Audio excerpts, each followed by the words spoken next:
What's going on, everybody? Welcome to the Third and 10 podcast, episode 10 of season 2. I'm your host, Nathan Nguyen, joined by my guy here, Brian Germinaro. Brian, happy Friday as we're recording this, my guy. Hope everything is well with you. I see you're wearing your Mets gear today. Sir, How? Big series in Anaheim this weekend. Gotta make some games up. This should be a sweep. It should be a sweep. Mm-hmm. We'll see. We'll see. All right. Shout out to Paul Blackburn, by the way, Sure. former Paul Blackman Oakland takes him Athletic. out tonight. Yeah, lucky ass. Because Oakland Ace and stuff. I Yeah. like him. He was one of my favorite pitchers, but Mm-hmm. we just had to trade him to you guys, I guess. So it's like whatever, Yeah. what it is, what it is. But anyways, we got a good show for you guys today. We'll take you for the next half an hour. I think let's just get started right into it. We didn't cover this when the news broke. But the Giants signed Greg Van Roten, and honestly, we talked about this before in a previous episode. And we were thinking, yeah, if he had a great workout with us, turns out we ended up signing him. So your thoughts on that, buddy, before we dive into some hard knocks Yeah. and stuff like that. Well, this all connects to Hard Knocks. It's what we've been watching in Hard Knocks is Joe Shane been wanting to rebuild and completely change the Giants defensive line, upgrade it, make it better, make it a more, give Daniel Jones actually some time and protection, which is what Darren Waller said was his biggest problem last year, was the Giants had no help on the line. So Van Rotten's great. It's another experienced, solid lineman that's just, is he going to be flashy, one of the best linemen in the league? No, but he just go in there, do his job, and just give Daniel Jones that extra second or two to let the play develop and be able to read. Yeah. And so far, what we've seen from Van Roten since his time with the Giants so far, it's been a few days only. They've been putting him in different spots. I think at one point I saw a report that put him at center and everything. So we are still seeing that position flexibility, Mm-hmm. putting guys in different positions that we've seen on multiple occasions in the past when it comes to the Giants. But when all is said and done, I feel like once the dust settles and injuries are out of the picture, the lineup should look like, well, even when Evan Neal comes back, we both still expect him to That's the compete. question: is Evan Neal going to be? Is he a lock to come back right now? And do Because you I want don't. him? I don't think he's a lock right now. And even if he is healthy, do you want him to start or do you want him to work for that starting job I at want him right to tackle? work for it. Okay. I don't want just because you're the 7th overall pick in Joe Shane's first draft. You have struggled these 2 years. This is all about making the Giants a decent team and giving Jones time. If you're going to struggle out there, time's up. It's 3 years. You're done. hmm You need to show some improvement that you deserve to be out there on that football field. So if with Neil having to battle for that right tackle spot, you're gonna have Andrew Thomas at left tackle, you're gonna have Runyon at left Illuminor, guard. Actually, Illuminor's other tackle. true. And then Runyon would be the left guard. Sean Michael Schmidt's at center. Um, And then Ron and at right guard. yeah, which Yeah, is that should be that's unless a Evan lineup to Neal is me. healthy and can pull off an upset. That should be your starting line week 1 against Minnesota. hmm Yeah, Which and in that's turn will that's be at attendance for. I will be at opening day. as long as that's the offensive line, I do feel comfortable. When all is said and done, this is the best offensive line Daniel Jones has ever had. Honestly, the best O line the Giants have had in recent memory. Not sure if you can hear dog bark in the background, but forgive me for that if you hear anything. Nah, it's a dog. Who doesn't love dogs? Yeah, but If you don't love dogs, you got problems. yeah, oh yeah, of course. But the new mic was supposed to block out any noise that is like 6 feet plus away from me, so I don't understand what's going on. But anyways, at the end of the day, I love this offensive line. I love Van Roten. Him and his relationship with Carmen Brasillo, the Mm-hmm. Giants offensive line coach, is it helps out a lot. And to pair him alongside Illuminor, who's at right tackle, at the end of the day, great move for the Giants. And honestly, I think Van Roten wanted to stay in the Jersey area anyways. So Yeah. yeah, works out for Mm-hmm. Works out for perfectly. exactly works out for the Giants as we will shift our focus from that to Hard Knocks, which unfortunately sadly ended on Tuesday. Not a lot of drama, right, Brian? Not a lot of drama in that last No. episode. It was kind of a more of a wrap things up type of thing. Kind of showed us what we already knew. A little bit more in depth on each prospect that the Giants drafted, but other than that, not much in terms. Something you could have gotten from a YouTube video. Well, you could have watched a YouTube video on the Giants draft class, and it probably would, the only thing we really got was that the Colts tried to trade up with us, and they Correct. gave us a horrific package that we've never done in a million years. So nothing really worth it. I mean, the only thing that was nice to see was that end video, like the New York Groove with boys practicing, and the Yeah. shootout of the Quinn Diagnostics Center and MetLife. Like that got me hyped for football season. I'm like, all right, let's go. No preseason. Let's get to week one already. Exactly. I was so excited when that song came. I was like, I recognize that song from somewhere. And I think what stood out to me the most in that particular scene towards the end was Daniel Jones, talking to the neighbors. And I don't know the exact words, nor can I recall them, but you could just see Jones trying to mentor neighbors a little bit. As much as it sounds crazy to hear Jones mentoring neighbors because of Jones's, lack of Just success in because the you're NFL. not a good player doesn't mean you can't be a mentor. Like Yeah. this guy still got to the NFL. Yeah, Like he needs exactly. a relationship and a chemistry with neighbors, so he's going to tell them what he sees and what he likes. So neighbors Mhm. can be like, all right, let me put myself in that position to get the ball from you. Exactly. And so they're building that chemistry, which we want to see from, Jones and Neighbors. And after that scene happened, I saw Dable, pat Neighbors in the back, and he was like, we're so happy that you're here. And honestly, Yeah. we're all happy to see Neighbors, dude. This Mm-hmm. guy has continued to impress all training camp long, It's highlight reels every single day. My everywhere. Twitter feed is just neighbors. It's just neighbors. Neighbors made another catch, another catch. My group chat with my cousins, we're all big Giants fans. It's just neighbors. All we're talking about 24/7. Hmm. Yeah, I'm looking at my notes here. Yeah, just oh, they did show the uniforms. I just realized that Yeah, they towards did. the end. I was They like, really showed like, look, the ah. uniform, and then they went to something else. It's like, no, I don't want to see that stuff. We're gonna see it. We've seen it all the time already, and they actually showed it to the coaches and stuff, which is fine. It's just like I wonder, like I know the coaches and the management were thinking like this looks pretty cool. No, it doesn't. Okay, What are you supposed to say? Like, oh my that god, this is is hard. true. Like, you're kind of like, oh, Nice. yay. It's kind of like when Yay. like it's kind of like when like on your birthday or something, and like your grandma gets you like something horrific, and you're just like, oh, thank you. Oh, it's like, oh, thanks for this The sweater sort of. that's two sizes too big. I'll use it as a towel. Just kidding. I'll wear it. Maybe Thank I'll you. maybe I can wear it at my college graduation. 6 years from now. Yeah. Thanks. But no, seriously, that uniform looks for. I mean, the pants are bad. The jersey isn't too bad. Will I get the jersey? Probably when it's on clearance. But as of right now, I I'm don't not getting plan the to. jersey. Uh, the last words from Len Schneiber of that episode was, quote, summer will be short and there's not much time for this 100th version of the Giants to get it right. The off season ends now, and that is true because the off season is officially over as we shift to the preseason. And training camp is continuing, of course, but preseason is almost here.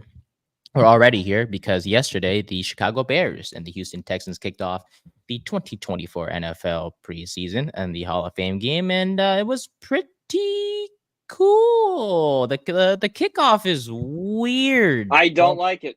Me It's either. too. It just makes like I remember it was in like the XFL and the UF, whatever the hell the spring league's called, and like I Mhm. watched a few games of that, and I don't know if it's the exact same rule, but it looks similar. It just looks gimmicky. It looks like something you see in like the Canadian League or like a minor league or like Pop Warner. Like it just doesn't feel like the NFL when I'm watching it. Mhm. Yeah, it was hard to adjust to it. I was watched it and I was like, this is not football, man. Football is No. we kick it off and the players are just zooming down the field. And I understand for player safety that they want to Oh do that, yeah. No, but I 100% understand why we're trying to change the kickoff. The kickoff is where most of the concussions happen, and that's what the big injury they want out of the league is. But there has to be some way that we can make kickoff safer and not make it look gimmicky. mhm, You know? yeah. Oh, I think it's only for the 1 year though. I believe this new It's a rule. trial period probably, and then if they like it, they'll make it, but I don't think this is going to be popular. Yeah, this is gonna be like a Netflix 30-day free trial. But instead, this is gonna last for like one season, and after that, no one, and I mean no one, will be doing this again Yeah. because I want to take one shot at people who there are some people online and on the radio and on shows who are taking this a little extreme. They're saying that this is the first sign of like the NFL going completely towards flag football and like being changed. No, it's not. Okay. no. The NFL is run by dollars. Okay. If fans say they don't like it, the NFL, even if we don't believe it, is going to do something if fans stop watching. Once that money starts going down, the NFL changes right back to where they were. All right. So Mm-hmm. everyone calm down. This is just a rule that's not going to work. It won't be here by next season, and we'll move on. Exactly, 1,000% correct there. But other than that, I mean, the game was fine. The weather was kind of just, dog crap, but we saw Davis Mills balled out. He was pretty good yesterday Fine. for the Houston Texans. Guys that stood out to me in that game, Xavier Hutchinson for Houston had 5 catches for 56 yards. He was great. I saw Cade Stover out there as well. He's one guy I like to watch, as he's from Ohio State. Not that I'm a Buckeyes fan, but I recognize the name, so it helps. You like looking at Um, the big college stars yeah, that like it's weird, like the college stars that don't translate to the NFL, so it's kind of like they're riding the bench. You like to see those guys yeah. pop up. Like, Oh oh, I yeah. remember that guy. He balled down to Oregon. What's he doing as a third string on this team? I think we can say that for the Bears side of things because there's a couple players that us Yeah. Giants fan recognize. First off was Tommy Sweeney. He was a former tight end on the Giants, and he Mm-hmm. balled out pretty well. 3 catches, 47 yards, and a score. But I think we know what the big name I'm talking about, Brian, here from last Yes. night, and that's Colin Johnson. Mm-hmm. He was he makes me miss him. Okay, the man had 3 Yeah. catches for 56 and 2 tutties from He Brett might find Ripien. himself on the Bears roster with that performance. That At might be, this point, enough. There's still a lot of preseason left to be played. We don't know, and then who gets cut and who's not. But if he can just continue to do that, he'll have a job this year. Oh yeah, and like I said, former Giant himself, he was battling injuries. That's why he didn't get to touch the field as much with us. But as long as he stays healthy, I hope he finds himself in Chicago. Even though that wide receiver room is a bit loaded with Keenan and DJ Moore and of course the rookie Romo Dunze. So we'll see what happens there. But like you mentioned before in our previous episode, Brian, when we were together, the preseason is for guys that second, third string guys that may or may not make the roster come the end of the preseason. But when you have performances like this, that just you're making a name for yourself. And Hmm. if the team doesn't want you, there's 31 other teams that will give you a shot. Yeah. So If he Colin gets cut, Johnson, there'll be a team to be like, oh, okay, he had a big Hall of Fame game. Let's bring him on. Especially if a yeah, team loses a tight end. Like, oh, we only have one tight end on the roster because both our guys blew their knee out. Bring him in. yeah, yeah. Best case, you put him on the practice squad. Yeah, exactly. Yeah, that's fine. And as long as you're on the team, you're on the team. Hmm. So shout out to Colin Johnson of the Chicago Bears and Tommy Sweeney of the Bears as well. Overall, the game was canceled in the third quarter due to inclement weather. So 17-21 was the final score in favor of the Chicago Bears, who will start the preseason 1-0. Actually, they have one of the best records when it comes to Hall of Fame games. I think they're 5-1 in Hall of Fame games in NFL history. So shout out to them. Don't know why that's a good stat to have because why would It's you not. be proud? Yeah, why would you be proud of Not. playing the Hall of Fame game? But hey, this will be something that will be featured in the next Hard Knocks, which would be Hard Knocks with the Chicago Bears, the regular version of Hard Knocks. So I'll be watching that, which is coming out, I believe, next week. Yeah. So yeah, I'm gonna be Okay. watching that Yeah. one. Yeah. That makes sense. Like, maybe a week break because, like, I don't know. True. Yeah. Uh, how much have you seen the clip of Caleb Williams on social media talking about his signing bonus? I will say, Brian, these rookies, man, they get insane signing bonuses. Yeah, it's nice. Must be nice. Yeah, first overall pick, man. It's crazy how a signature can guarantee so much money into your account Mm-hmm. on that same day. If you guys don't know what I'm talking about, Caleb Williams was the first overall pick in the 2024 NFL draft, and the rookie got a signing bonus like all rookies do and players do when they sign a contract. However, After introducing himself to his teammates, he revealed that his signing bonus was an insane $25.5 million, which is 25 million more than I have in my account and savings combined. And I'm sure if you combine Brian's as well, that number goes from 25 million to 24 million behind him. So technically, Brian, we are way out of his league when it comes to Yeah, money. yeah. I still don't know why he told. Like, I know the team sees it and like they're locked in on media and stuff, Hmm. but why do you got to say it in front of everybody? I'm sure for I fun know, but like purposes. it just kind of seems like like you're a rookie. No, like veterans aren't gonna find that funny. They're gonna be like, "Who's this kid? He just got here." They're probably just shocked, like, "Oh, Yeah. 25 million! Mhm. Ah!" But at the end of the day, these rookies get paid big bucks, and well, we can't do anything about it. No. But overall, the Hard Knocks as a whole, very impressive to start the year. I might be biased. Well, we might be biased because it's the Giants that were involved in the first Yeah, and we know version we of do. Hard Knocks. But I want to go back real quick. Mhm. I do want to say, do you feel like teams maybe turned off from what they saw in terms of how the coverage was in the offseason edition of Hard Knocks? Because I'm sure they've saw what the Giants were exposing, and they're probably maybe turned off by that. I guess is the right word to say. I can definitely see that because there was definitely a lot of stuff that we learned that wasn't made known to the public. Like we didn't know the Giants were interested in Gardner Minshew, or they weren't. They had that big board of running backs, or they almost traded with the Colts and almost traded with the Cardinals and Chargers. That's kind of stuff that some GMs kind of want to keep under wraps. So yeah, I can see a lot of teams being turned off by that. Like, oh, we're gonna let this like private conversations be leaked out to the public. I don't really want that. And even the Hmm. Giants themselves were against it because Dable would blast copyrighted music when he really wanted to have a private conversation with someone, so HBO couldn't use it. So there's stuff that we don't know that happened. Yeah, and if you think about it, what was that draft board that I'm trying to think of? Yeah, the draft board got leaked. Yeah, there it was like color coded by who they wanted.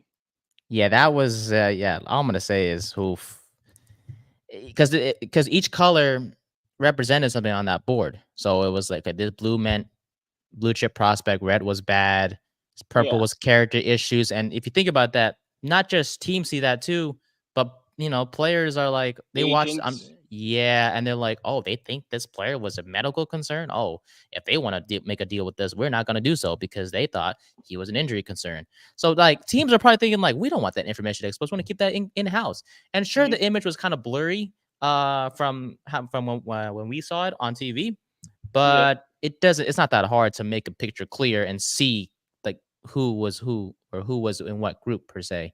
yeah, um but nothing was, in terms of our players that we drafted, nothing was marked under a highlighted color in terms of like no, neighbors and stuff like that. So it yeah. was more like other players on the board. Hmm. So And it hurts you because like teams are gonna know how you value players now. Like they can use that as like a basis of, oh, okay, they think this player is a blue chip prospect. Well, what does this guy have? And they can use that scouting report to match up in the future. Like, okay, this guy, let's just say on Doomsday, they believe is blue chip. A mhm, team like the Jets can look at it and be like, okay, this guy has a lot of the same intangibles as a Doomsday do. The Giants probably rate this guy as a blue chip prospect. mhm. Which would be a compliment to Odunze, like, okay, they liked me, but neighbors was there, so they took neighbors. Yeah. And at the end of the day, Tiffany here asked, I appreciate her as always. Isn't it crazy how football players get paid more than doctors? Yes. However, after I think we had this conversation before a little bit, Right. Brian, and of course we appreciate the doctors out there. I mean, sometimes they may be, not the best in the world, but they are there to help take care of us. And at Mm-hmm. the end of the day, despite the fact that they do make a big difference in life, they don't get paid more than football players who, even though people think they play just a game, that's not really the case. Like they do, The game generates $10 billion. That's why they get paid millions. yeah. And teams It's want to hold on to them. if if doctors generated $10 billion, they'd be making as much as football players. Mhm. And it's like, even like we just mentioned about Caleb Williams and his signing bonus, $25 million just by putting a signature on a contract. It shouldn't be that much. Mhm. But at the end of the day, like you just mentioned, the market's just going to keep going up and up and up, and the revenue is going to keep going up. There's no evidence that NFL revenue is slowing down. Like it's just going to keep going up with no end of stopping. So Mhm. yeah, it is. Is it crazy? Yes, but at the end of the day, it's not surprising in that it's just how the world works, and it's never going to change because sports is just a big part of entertainment in this world. It's at the end of the day, it's just is it unfortunate a little bit in terms of the average person? Yes, but as a sports fan, that both of us are, and I'm sure many of us are as Yeah. well, we're not the most shocked because it's always been like this since day one. Mhm. So, Right. Yeah. Exactly. um, but yeah, other than that, we got the football out of the way. So to wrap up the next, say 6, 7 minutes here, let's talk about something that you brought up to me recently. I think it would be best if you explain it. This The second to the stupidity. final segment. No, I wouldn't say no, not stupidity. But Oh, the I made it second, stupid. nah, it'll be I funny. gave Like, go stupid ahead. answers. No. Okay, um, so we had the Olympic question last 2 weeks, however long it was. Hmm. Similar to the Olympic question, what are activities that aren't sports that should be considered as sports? So, like something you do that's maybe physically strategic that most people would be like that's not a sport, but in actuality it is. Want me to go? I got five already. Shit. Um, I'm gonna start off with this one. Maybe might be a bad answer, but I'm gonna go with chess. Okay. So some Chess, people consider chess a sport. yeah, because it's not really a sport. I'm sure not an official sport, but I think consider the brain power. And you can correct me if that's a bad. Just be honest. If it's a bad answer, just I let me think it's a know. bad example because I think there is a group of people that consider chess sports. Like it's an activity that's like not considered sport at all, but it should be. Okay, So it's like like a I'll give you mine. I'll give you mine right now. okay. Yeah, chess is a mental sport. There we go. That's what it was. Exactly. The mental thing. So number five, I have watching sports. What sports? Watching sports. Watching. Like sitting How is down watching sports a sport? because you're sitting on the couch. It's mentally straining because you're panicking over your favorite team or your bets. It's physically draining because you get the eye strained, the neck strained, and you're getting up and you're just sitting down and you feel like crap. That's why Okay. watching sports is a sport. Number four, stocking shelves in a grocery store. You got to do that fast. And it's physically demanding because you're cutting boxes, reaching, putting places in high stuff, lifting heavy boxes and stuff. Number three, Black Friday shopping. You are fighting and running and fighting people to get those good deals. Number two, avoiding someone you don't want to talk to in public because there's strategy. Like, okay, like I don't want to go down this aisle because it could be there, or I want to run fast past this one because they might be there. A lot of thinking, a lot of physical stuff. I got to hide here. I got to blend in. And then number one is drinking. Drinking is a sport. That's simple.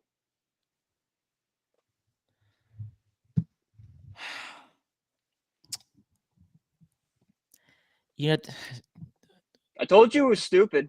no, it's not. No, dude, none of your ideas are dumb Oh or no, they are. stupid. No, I just you need to explain how drinking's a sport.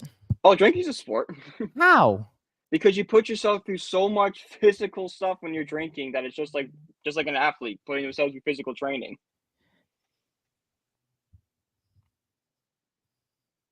You had a point. Yeah, it's physically taxing to drink 21 beers in a night.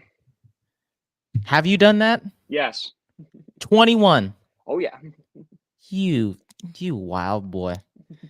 Well, I mean, hey man, when in a friendship you have the calm designated driver, and then you have the 21 drinks a night person. I. That's me and you, my dog. That's me Mm-hmm. and you. Tiff says bowling, pool, motocross, polo, Muay Thai. Oh shit. Oh, Those are I all cussed. sports. Oops. I have They're limit my all cussing. sports. I, but they're not really considered sports technically. They're not like Polo and pool. I mean, pool's not, but polo is. Muay. I don't know what Muay. What's Muay Thai? I don't know what that is. I thought it was kung fu, but I spoke with Tiff. I think yesterday, or the day before. She told me that it's nothing close to karate. So That's my first thought. So that's out the Olympics, window. but they aren't Olympics. Oh yeah, they're not Olympic sports. 100%. Yeah, no. It's these are activities that are that aren't sports, which should be. Gosh, good point though. That those Yeah. should be Olympic sports. They should be. Oh yeah, bowling should be Olympic sport. That'll be a question next week. Olympic sports that aren't Olympic sports. Good one, because it'll be still going on. So technically, Yeah. good topic to discuss there. Did you see the guy from Serbia with the gun and he shot? Yes. The guy Holy the guy they pulled off the street. Yeah. Dude, I was gonna say, oh yeah, see, if you're talking activities, yeah, I didn't put any thought to that shit. But Tiffany, shout out to you. It was always you smart asses. Anyways, I cussed like 3 times this episode, so sorry, mom, dad, or whoever listens to this. I just don't mind me. Just this is a once in a while cussing, okay? It doesn't happen a lot when it comes to podcasting, but yeah. Oh yeah, so the guy with the gun, that was yeah. You know, because I bet they asked him like, "Do you want these goggles?" He's like, "Goggles? Screw no. Yeah. I've done this in my sleep." Bam. Unbelievable though. Seriously, I forgot where countries he's from, but you won't see anyone from the U.S. doing that because we're trying to be safe. But this guy's like, "Nah, I'm going all in, baby." Authentic. Oh yeah, authentic. They don't need no equipment for Nope. guys like that, military dudes. Oh no. All right. Final message. This is for the esports people out there. I recently got into esports. Once again, Tiff is involved with this. She is a great Valorant player. I watched her play, and we watched this tournament past couple of days. The Valorant tournament. I want to shout out to those guys because even though it's called esports, so it is a sport, but in terms of like football and basketball and all that stuff, not really considered that straining. But the amount of work these guys put in for real, it's unbelievable, dude. I'm sure you've seen it, Brian. Yeah. Esports, but they're unbelievable, dude. Just the way their movement, their having to look at everything, just their reaction time. Honestly, just everything considered, just so much goes into it. Valorant players are a great example as well, and there's other games are out there that stand out to me. And I'll be watching the tournament these next few days and seeing how that goes.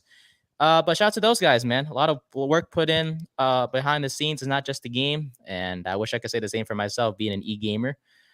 I'm not, but I like to, if I could, I think I would, right? Like maybe a little Madden e-player, if that exists. Or it does exist, but it does exist, good. Yeah. Yeah. That's something I could do.